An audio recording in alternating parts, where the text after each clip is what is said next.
Hello, hello. Hey, welcome back to another episode of ISBN-Depth. Today we are super excited to have a bonus episode for January and be interviewing Miss Autumn Barnett with Soulbound Publishing. So we're going to basically be talking to her about her company and the difference between traditional versus self-publishing. That's me, I guess. That is you. We hope that's you. Yep, that's me. Identity fraud is a real thing. That's true. It's happened to me before, so. All right, just some easy ones, like who are you, where you come from, where you live. Okay, well, I live about 2 minutes from the library. I am here in Sevier County. I'm originally from West Virginia, very small town. No one's heard of. No one probably really needs to know that part of the information, but there it is. Okay, well then, how did you kind of get into your profession? Well, it's kind of a weird story, but basically, I was in photography for a while, and I gave up on it. I enjoyed it for a long time, but I got burnt out.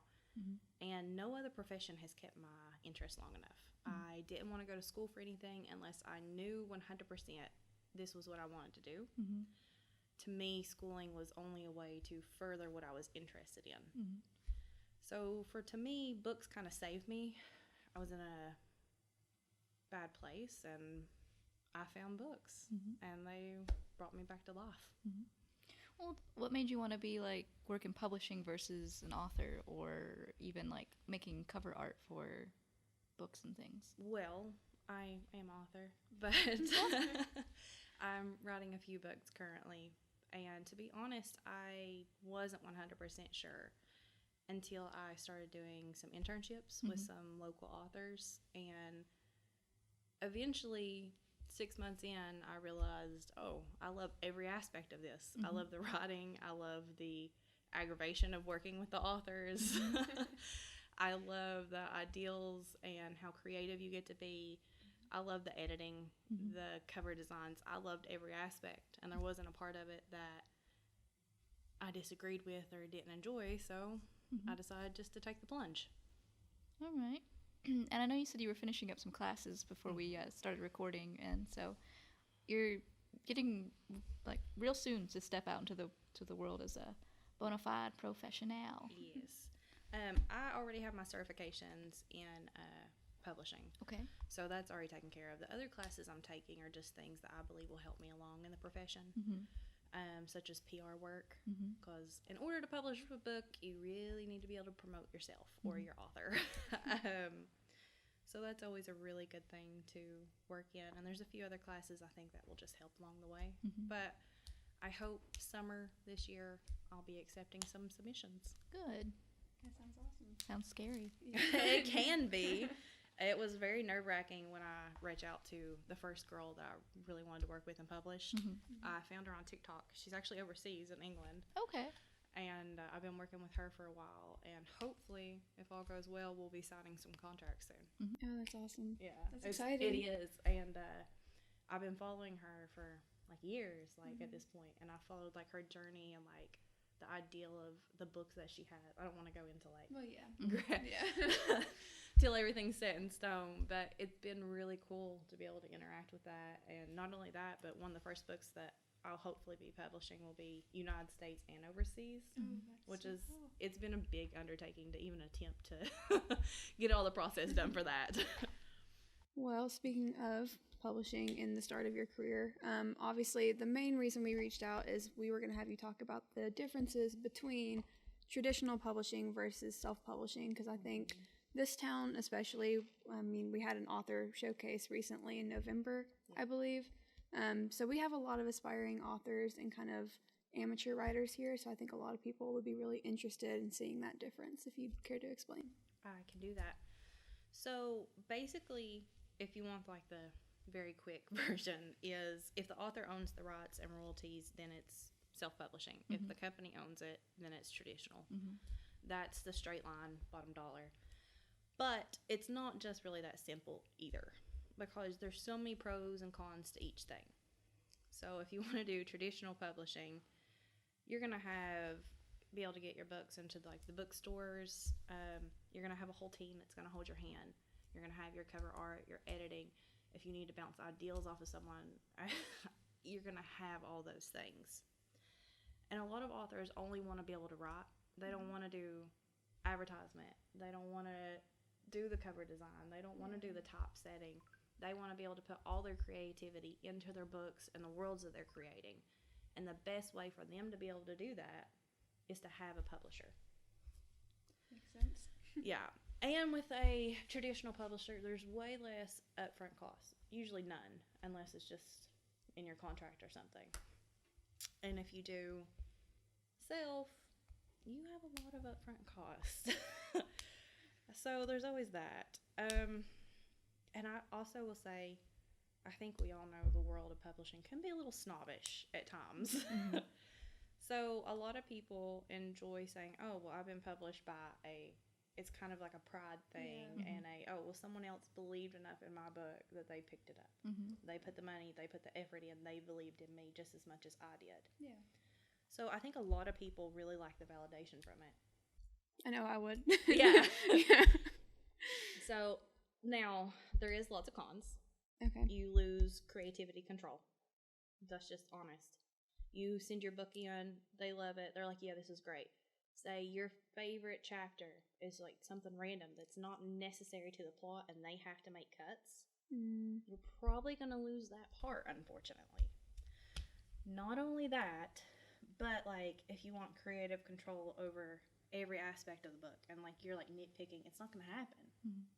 You may not get your cover design. You may not get every chapter that has a random piece of art that you think that goes there, or all the little things that can make your book special to you. Mm-hmm. You lose. Not always. I mean, a lot of especially smaller companies like me would work more one-on-one versus like the big six. Makes sense. Technically, I guess it's the big five since I think Penguin House got bought out. We did it. But I think so. I thought I read that the other day. Now, don't quote me, cause but I thought that's what I read. And it's also a lot slower turnaround time. So usually with a traditional, it's 1 to 2 years because there's so much that goes into it and they want to make sure every aspect of it is perfect. But if you're doing a self-publishing, you might write your book in 6 months and then have it published in 2 if you're just putting it on Kindle or something. Okay. But you can mess up so easily doing it like that. You just really can. The royalty rates are a lot less with traditional because you have to pay all these other people to do all the jobs that you would be doing if you were self-publishing. So the low end's usually about 7%, high end's 25% versus self-publishing, which could be up to 50 to 70% of your royalties. But that's none of the upfront costs, so you have to average out what's going to be best for you in the end.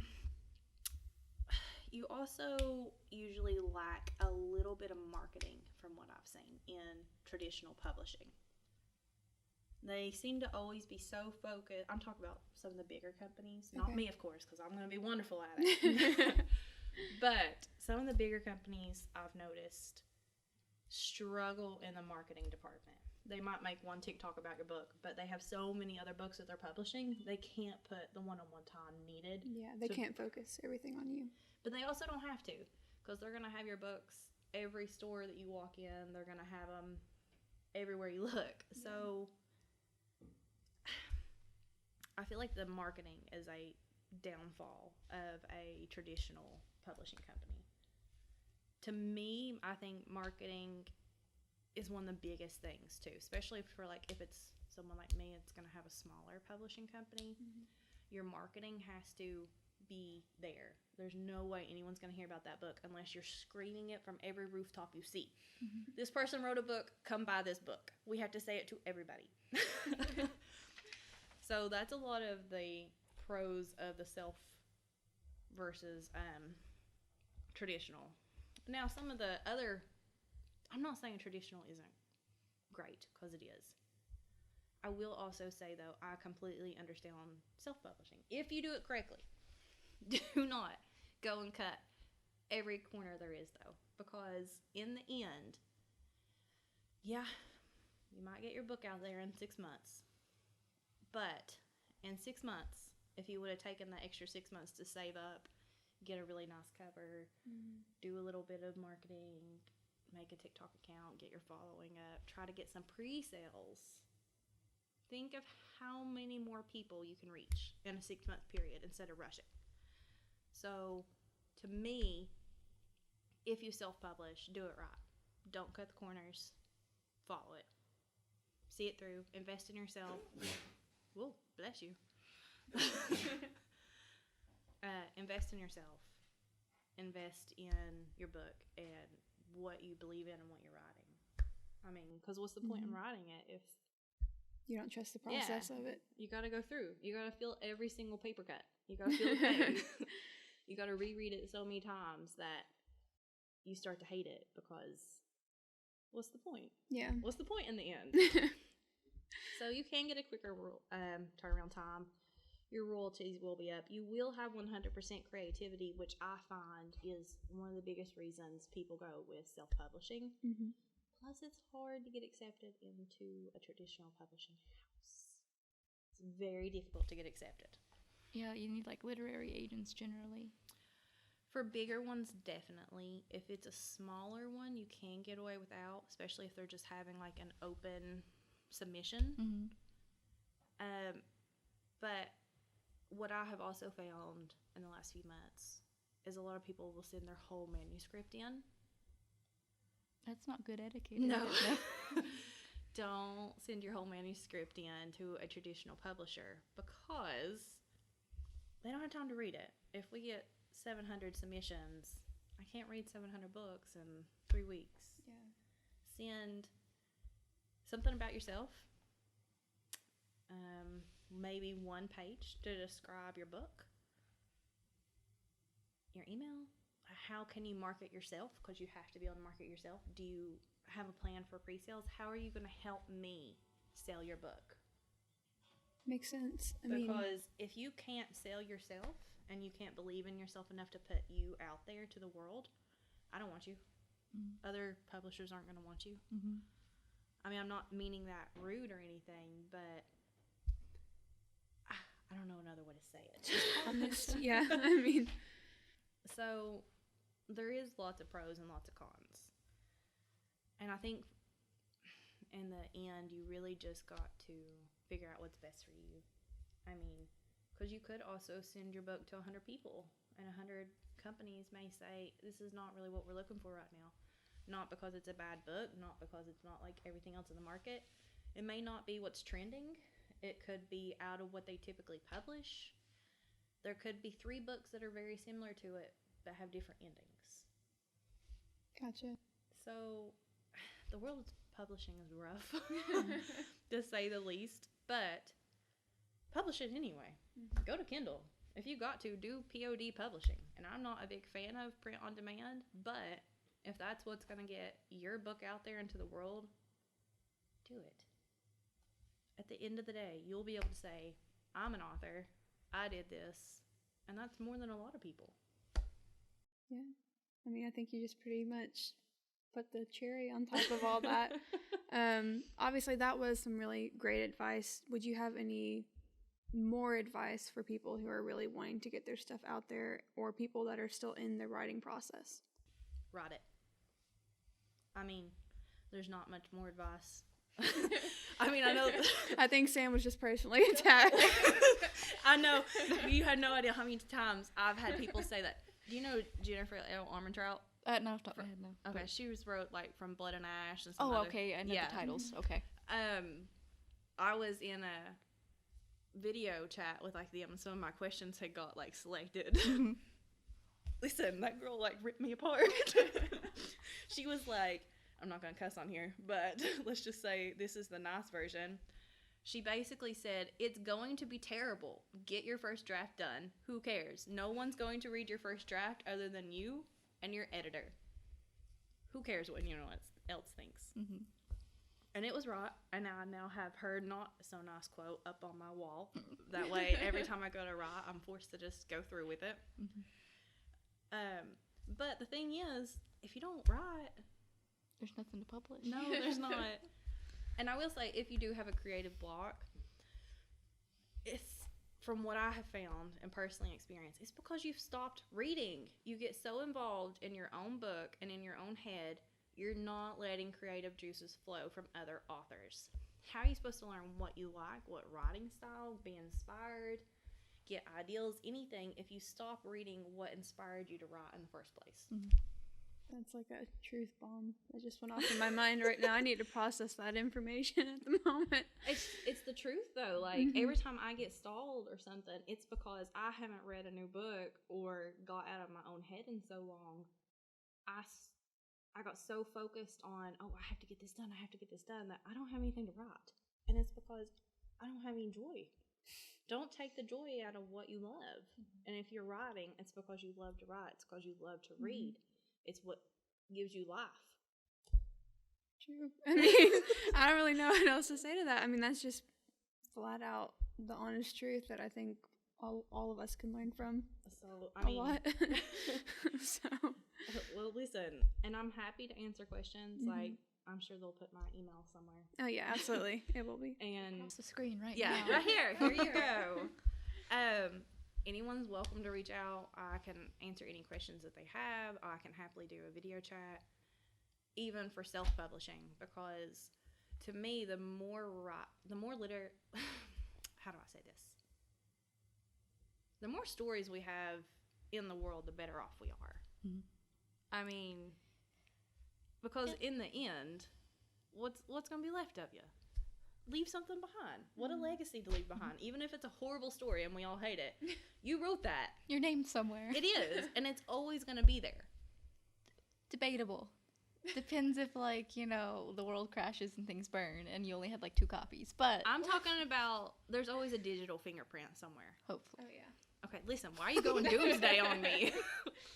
I am trying to be, like, inspiring here, and you're like, the world's going to burn. Remind me when we're off this, I will tell you about my book I'm writing and how it deals with that issue. I'm excited now. So here's one of my future authors. maybe, Here. hopefully, we'll see. So I got my first draft written, and it was 154,000 words, and I'm in the middle of writing the second draft. And my thing is not so much my creative well isn't filled; it's more of I have to make myself write. Even I find to sit down and to write, even if I don't know what I'm writing, as long as I'm writing something and I put eventually I'll push through. Even if I have to delete and shift, I gotta push through. So I've made a punishment contract this year. I kid you not. I made a punishment contract. So if I don't write for and it goes like in stages. There's for 1 month and then another month. So the first month is I just have to write 1 sentence. That's easy as pie. Write 1 sentence a day. That's not easy as pie. Easy Sometimes as you just can't get it down. See, and that's where the punishment comes in. So there's I do get some breaks. I do get like Do I get to come back? I'm enjoying this. Yeah, you can. Or you could just come and talk to us. We're fine with it. So I get like I get a thinking day. But I can't have more than 2 in a row. Ooh. And I have to I have my friends to keep me, So it's like I didn't write today, but I have to explain them what I was thinking about and how it was working, my plot, and how it's not working. Okay. And I can do that for a second day, but if I don't write more than 2 days, then I get in trouble. So I actually have to sit and write. How do you get in trouble exactly? I mean, so these are my punishments. So okay. My first one is I get kicked off all social media. And some of them it doesn't matter. That's fantastic. Yeah, it is because it kind of gets rid of the distraction. The other day that was the reason I actually wrote was because I was on TikTok and I went, I want to be on this tomorrow, so I better write my sentence. So that's my first one. And then my second one is I get kicked out of the group chat. Okay. And so if I get kicked out of the group chat, I have to email my friends and I have to double the word count. So right now it'd just be 2 sentences and I'd be like, here it is, let me back into the group chat. The third one is probably the worst one. None of my friends liked it when I suggested it. So every Christmas we do a Christmas book exchange. We all buy each other a book. I don't get Christmas books if I don't do it 3 days in a row. I can earn it back though. That's a shot in the heart. See, and it hurts me, but it also hurts my friends because then I'm taking the joy to them, getting stuff. I don't and then think we can be friends because I bring random books a lot. But see, and I can earn it back though. Because if I finish my full draft, we can get Christmas books. But you stress me. I know it's supposed to be a punishment. But if it makes you feel better, I've not missed but like 1 day, and that was because my friends wanted to do it into the year wrap up for what we read, and I said this okay. would not go well for me because as much as I would love to take my own advice of just write, now I'm better with pen and paper. I have to write on pen and paper and then transfer it into the computer. Cannot do it the other way. I don't know why. If I go to sit down on a screen It's like every creative bone in my body just dies instantly. So I don't know that I could do that very well. It's everybody has different, like every author writes a different story. That's true. They each have different methods of approaching it, and they probably even have different methods of approaching it for each book they write. It's just I know I've been stalled out, and I can think about it all day, but it's not going to make me do it. So that's true. I respect the process. It's a little aggressive, but I respect it. So see, if you were to be my editor, you'd have to like take a part of the punishment contract. I don't know how, but you would. I feel like the lawyer would be a little concerned when he's like, a punishment contract with your publisher sounds a little not sure. It's like, what kind of company is this? Yeah, I'm not 100% sure that would go well. It'd be something like, because I got the idea from reading a book called Atomic Habits, and this man had a punishment contract. That's where he came up with it, and then he wrote it out and everything. Listen, she's explained this entire thing to me, and of course I'm sitting here thinking I write occasionally, you know, like I'm more of a poetry person. Like I would love. Hey, here we go. I would love. This is my poetry notebook. Oh, see, we're so similar to each other already. But I have just like this little collection of poems I actually wrote as part of a project in one of my college classes, like last year. Like, it was like, do something you've never done before. And I was like, oh, commit myself to what I love. That's something I've never done before. Oh, so I put this, like, collection of, like, 10 to 12 poems into this, like, school project. And then we have a patron here who writes his own poetry. He's actually, like, he's, like, the sweetest human on the entire planet. You would absolutely love him. But he has, like, 150 poems that he has, like... Wow. Table of contents, completely organized, like everything. I definitely sitting. Yeah, absolutely. And so he actually sat there. He's like, "Do you write?" And I was like, "Yes." And so I'll give him a new poem every now and then. So he's what motivates me. So like cool. Sam has like a punishment contract, and then I have a sweet man that comes in. He's like, "Do you have a new poem for me to read?" What is that stupid trend on TikTok about golden retriever vibe? And oh my gosh, no. You say that, but we just took a personality quiz at our training the other day, and I got golden retriever. I'm a beaver. I don't have a response to that. Yeah, absolutely. And I think that's going to be the tagline for this. I feel like we've really got off topic here. Oh, absolutely. Back on topic. So what do you do as an editor? Like, what's, like, so for people don't know what an editor is, what do you do? Well, there's two types of editing. There's grammar, of course, and then there's storyline editing. So it depends on what part you're into. Typically, we don't do the grammar until the very end. There's no point until we get your storyline perfect. So with your editing, we can go in and we fill in plot holes, or if there's accidentally been a random name change halfway through the book that I've either done or the author has done, and you're randomly like, who is Ashley? I don't know who this character is. And then all of a sudden you're like, that's because her name was like Clarissa or something. And for some reason you changed it midway through the book. That's fine. Wasn't a good name anyway, right? Yeah. So you go in and you fill in plot holes. Like if you give a description of a character and then at the end of the book they're like, oh, they had brown eyes and they had blue in the beginning. Like it's a lot of stuff like that. You just go in and fix mistakes. It's good to have someone else be able to go in and do that. I mean, after your first and second draft, you usually do it yourself. Third time, you send it to somebody. They get to go through it. They're like, did you mean to change the name to Ashley? Or was that a typo? Yeah. So it's a lot of storyline based, like, especially with world building and stuff, there's usually a lot of editing during that time. And it takes a long time because you have to go back through the book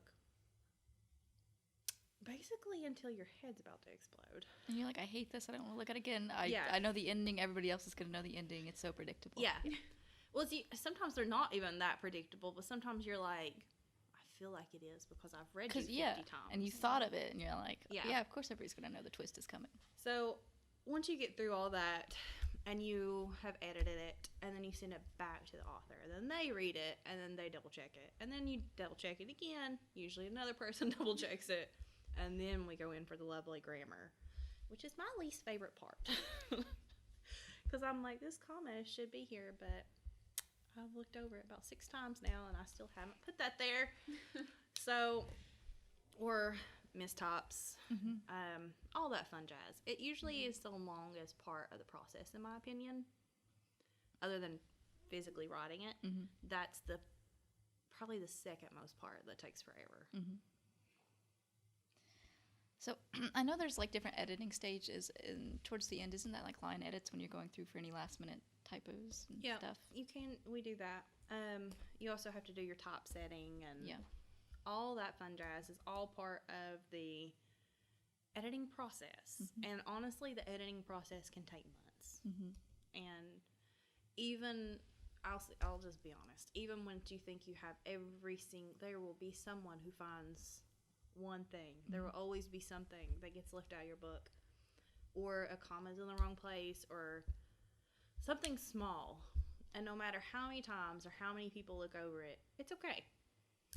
Whether it's a traditional or you self-publish it, it's going to happen. Go ahead and accept that fact and be proud of your book. If it makes you feel better. So in V.E. Schwab's Addie LaRue in the first draft, or not the first draft, sorry, the first, the first published edition of it, no one caught this through all her drafts. She'd put a building, because it took place in France for a good chunk, and she put a building that hadn't been built yet into it, and her characters are up on top of it and talking and stuff, and no one caught that building had not been built yet. Yeah. And that was kind of a big error that people in France were like, hey. Yeah, because honestly, even once you go through and you've done you can research all you want. Say you're writing a book about surgery. And you want it to be as realistic as possible. You have talked to surgeons, you've talked to nurses, you've done your research, you've basically went to med school for this one procedure, and you write it. Chances are there's going to be something wrong in it. It's okay. It is. It's just okay. It's just part of the process, and you done your part. It's fiction for a reason, so. I don't know if I've asked this. What is the name of your company that you're working with? Soulbound Publishing. Okay. And is it just you, or is there a couple other editors, or? It's just, I'm the main, and then I bring in people to help. I'd more hire out of house. That way I don't have a steady payroll, anything like that right now. When you're starting small, it's easier to branch out and do it like that. And you are local, correct? Yeah. Okay. Are there, once you start opening for submissions, are there like certain story types you look for? Because I know, like, if you look for agents, sometimes they're like, I don't want romance, or I want sci-fi, or personally, I will probably stick to fiction, basically, because I'm not into nonfiction a whole lot when I go to read. If I'm reading something, I don't want to read about someone else's life problems. I got my own. Give me something fantasy and fake, and let me have my joy in another little reality. So I will be doing fiction. I will be doing romance, fantasy, high fantasy, and poetry will be the main ones that I focus on. I might expand later on, maybe a child's book or something at some point, but at the moment, those will be the main focuses. Okay. And I hoped for it to be a ran by women, only hire women company. That'd be nice. Yeah. That sounds just very kick butt. I love that for them. Well, and I hope to publish mostly women authors, unless there's just someone that I absolutely love. I think that it's, women had to hide under a fake name for how long in the writing world. So to me, it'd be really great to be able to follow through with that. So I know it's, months out and stuff, but when do you think the first book you'll have published? Oh, God. Like under your contract? Well, it's like a 2023 goal or 2024? 2024, no. The author that I'm currently hoping to have signed is almost finished with her first draft. And it will probably be mid-2024 before we release it, because like I said earlier, it takes time to... Yeah, self-publishing is way faster. Listen, if she wants to go off and do this herself, she might be able to do it in 6 months. For me to do it and make sure everything's done right, go through all the red tape, all the insurance, all the fun, all the copywriting, which is also a part of editing we didn't mention. It will take at least a year and a half. I might be able to get it right at a year, but I wouldn't push myself beyond that. Well, I think it covers most of it. Pretty much covers it. I know you and this again also isn't set in stone, but I know you said in the future you wouldn't mind holding like a class or something to talk about publishing self versus traditional. But yeah, not just self versus traditional, but like there's vanity publishing, there's subsidy publishing, there's POD. There's of course self-publishing, which is independent or indie authors. There's lots of different roads to go down, and there's lots of way to lose money and not make it. So I would love to be able to host a class and go over that and talk to people, give some free advice, and help as many authors that I could. That sounds very noble. Noble. I like that. Yeah, hopefully we'll be hearing a lot more from Autumn in the upcoming months and years. Hopefully we'll have her 2024 book on our shelf, and we can invite her back and be like, look. Look at this one. Yeah, Or absolutely. maybe I'll publish yours. You haven't read it yet. That's true. It could be crap. It could be crap. You're not wrong. But what did I just say? Even if it's crap, we will publish. Yeah. Well, but I want other people to buy it. Alrighty. Well, I think that does end our talk on publishing. Just to kind of throw it out there and let you all know, upcoming in February 25th, there's going to be the Rose Glen Literary Festival. It is basically free, except you have to pay for a lunch ticket. So we did just want to let you guys know about that. You will have to get tickets in advance, though. Yeah, for the lunch, but I think you could just like show up to the event, and they're gonna have authors there. The keynote is gonna be at the luncheon, so that's why you partly pay for that, I'm sure. But yeah, just because that's more on the topic of, and it's something nice to have. You know, Sevier County doesn't always have really fun things going on, so you know, literary festival. So yeah, thank you, Autumn, for being here. We Thank absolutely you all for having loved me. it. I've had a blast. We are so glad. And as always, thank you, Ben, for making this absolutely possible, because otherwise it would just be two girls sitting here. 3. Hello. Yes, 3. So thank you so much, and hopefully you guys will enjoy. Bye. Bye.